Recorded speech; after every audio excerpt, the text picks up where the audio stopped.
Okay guys, I just wanted to show you this real quick and easy meal that I've prepped. Forgive the background noise, I've got the dishwasher going.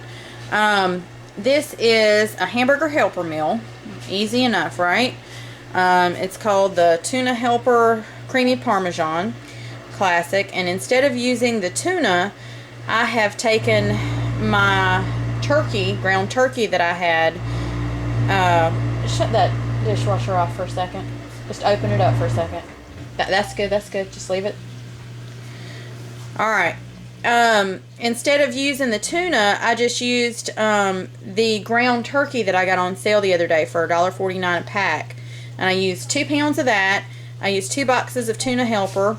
I added in a handful of dehydrated onions, 2 cans of carrots, and I've got some shredded Parmesan here that I'm fixing to add. I picked it up at the grocery store yesterday, or day before. I'm just going to sprinkle that all on top. I'm not shake the camera all to bits while I do it.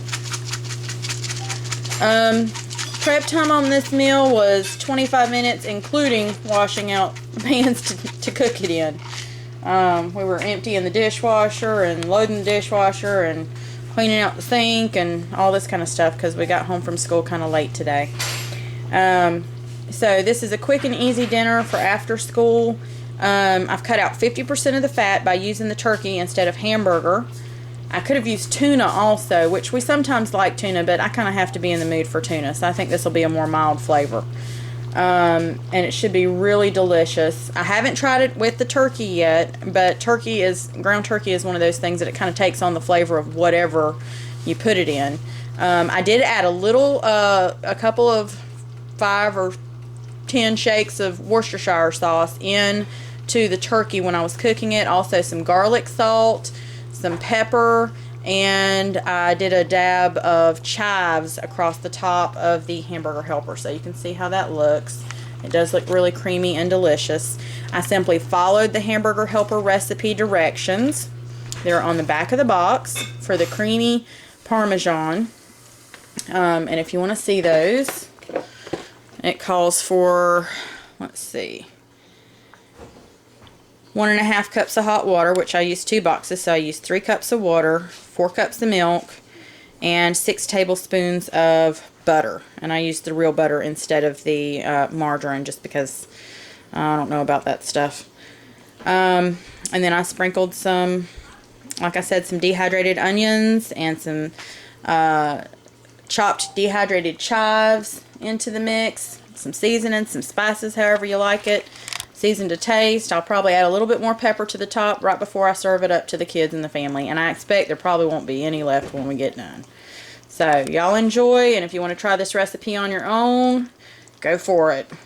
Doctor up the hamburger helper and see what you can create. And I'm thinking I might get some of my preps together and make some of those meals in a jar, if I can find a jar big enough to feed a family of 6. I'll have to kind of tinker with that and play around with it and see, you know, how much quantity-wise I need. I might look and see how many ounces of noodles and that sort of thing are in the 2 boxes of hamburger helper that I use, because that typically feeds us. And there might be a little dish of it left over for the next day for lunch for my husband or for me. But that typically is what we need to feed us. So, y'all enjoy. Get yourself a Dutch oven like I've got here, because it is the bomb. The bomb diggity. You do have to be careful though with your lid, because it will get very hot. Very hot to touch. This is a Lodge.